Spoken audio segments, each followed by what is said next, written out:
Се вклучуваме повторно од нели фитнес центарот каде што не доаѓав за жал последниот месец, морам да признам, кога е предизвикло прашање, мора да бидеш наискрен. Нели Инстаграм и Фејсбук како социјални медиуми знаат понекогаш да подизлажат, но јас реков дека ќе бидам искрена во овој мој предизвик. Значи предизвикот слабеам од понеделник, ќе го стартуваме од денеска, ќе слабеам од петок по втор пат. Да. Дејан Пауновски Паки го запознаваме ова утро. Неколку пати се обидувавме нели да се договориме што и како. Да, но еве пак е тука, пак и само малку поблиску до мене да ни кажеш колку време тренираш од една страна, нели? А од второто или подпрашање би било, а од кога пак се занимаваш со ова фитнес тренер? Пред се голем поздрав до тебе и до сите ранобудници што не гледаат. Голема благодарност за поканата.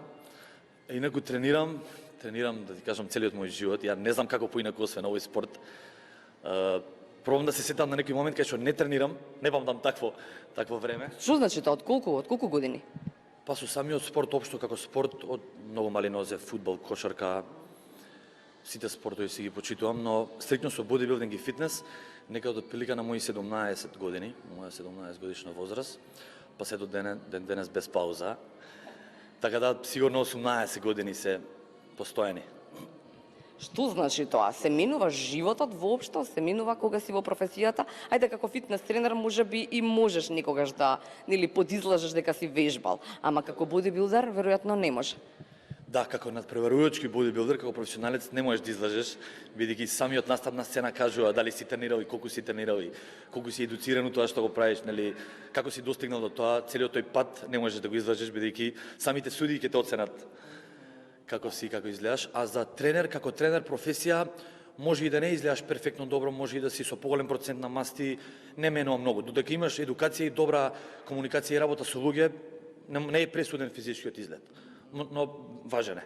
Важен. Да. Кој беше оној кој што те внесе во бодибилдингот, да речеме?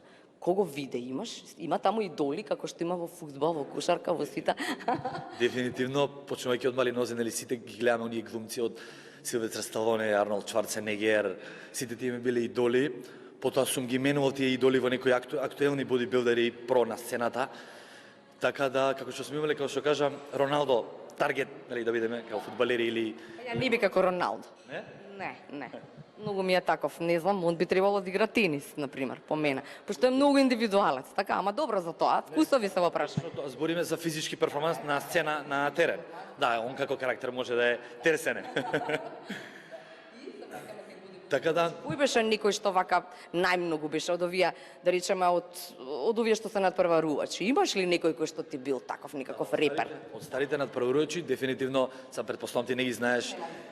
Да, Доријан, не можеш да изгуглаш, Доријан Јејц, Рони Колман, од постара генерација и од новите генерации. Дефинитивно некој примарен таргет ми бил таргет. Недостижен Арнолд Шварценегер, дефинитивно. Така да и сме се стремеле како деца да го стигнеме тоа, нели? Каде се вижбаше тогаш? Каде учевте? Каде се подготвувавте за надпревари? Сега е друго време, после 18 години има се, има поголеми можности. Каде тогаш се вижбаш? Дефинитивно тогаш беа многу мали можностите за едукација пред се. Немаше од каде да се научи, од каде да се прочита. Сме крадели информации, значи ситни информации што сега се достапни на секој чекор, на сите платформи, YouTube, Instagram, тогаш беа табу тема, како се користи протеин, како се користи креатин. Тогаш беше немогуче да се дознае како е тоа. Да, беше табу тема.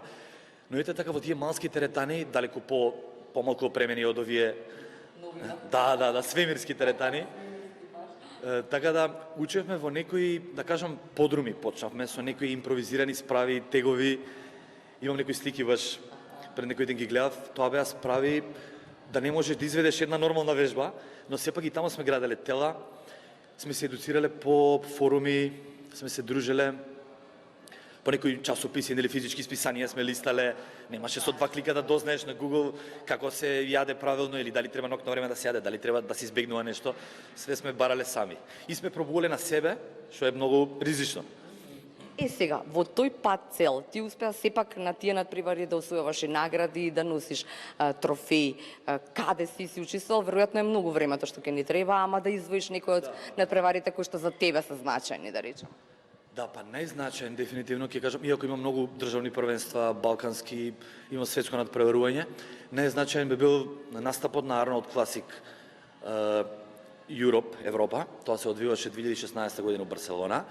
Тоа ми беше онака животен таргет да стапнам на таа сцена, а тоа е надпревар каде што лично Арнолд Шварценегер, мојот идол, го организира и лично имаш можност да го запознаеш, да ги слушаш неговите мотивациони изреки, едноставно да се едуцираш од него и да осетиш таа енергија на бодибилдинг елита, каде што имаше преку 1500 надпреварувачи во 10-15 категории и тамо доволно е само да стапнеш на таа сцена бидејќи нема неспремени надпреварувачи. Сите се повеќе кратни шампиони, докажени елитни ликови од Инстаграмот и од светската фела, така да тоа беше најголемо искуство.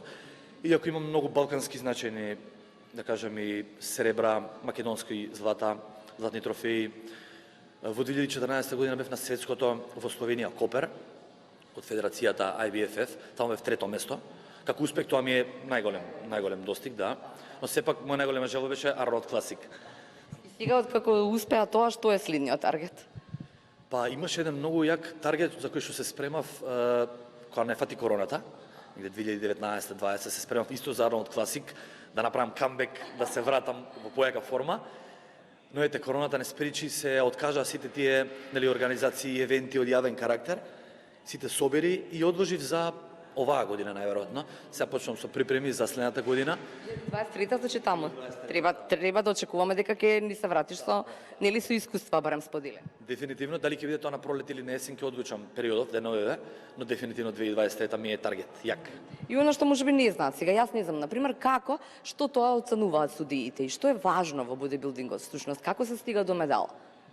Да, па малце е специфичен овој спорт, бидејќи не е како фудбалот или кошарката, например. Во кошарка, кога ќе видиме дека се дава кош, знаеме дека е кош и не дебатираме врска со тоа. И се јасни критериумите. Во бодибилдингот не се баш јасни критериумите, бидејќи оценуваат моментално 10 или 12 судии и се работи за нивниот моментален вкус или мислење. Сите они одлучуваат дали ќе победи Паки или Кате и многу е дискутабилно. Колку судии се всушност паки?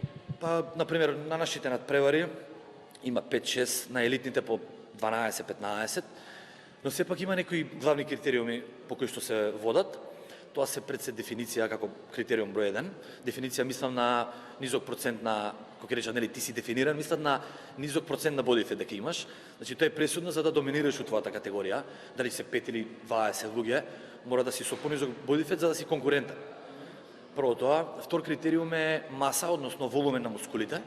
Мора да имаш добар волумен, балансиран со таа дефиниција. Критериум број 3 е некако симетрија. Мора да сме симетрични, знаеш, колку е долното тело адекватно, да, соодветно со горното, левата со десната страна мора да се поклопува да биде симетрична. Ако имаме дисбаланс, тоа ни шкоди, ни влијае на бодувањето.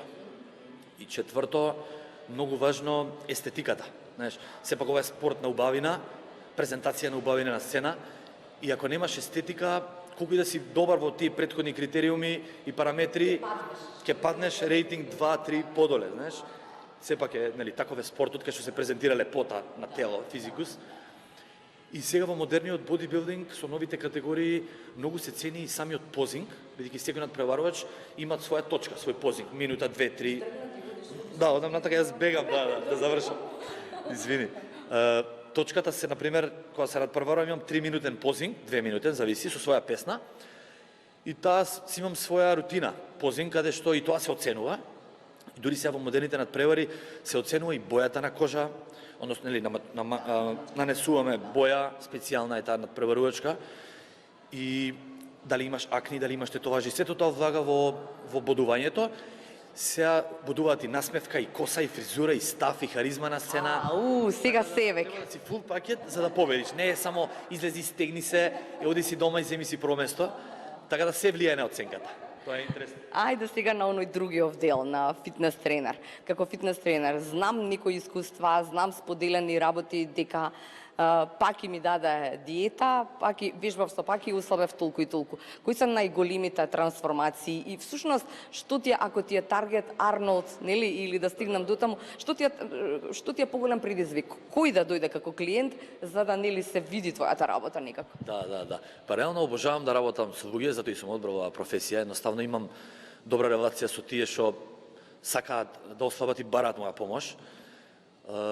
Највеќе јас преферирам да би работел со два типа на луѓе, две категории.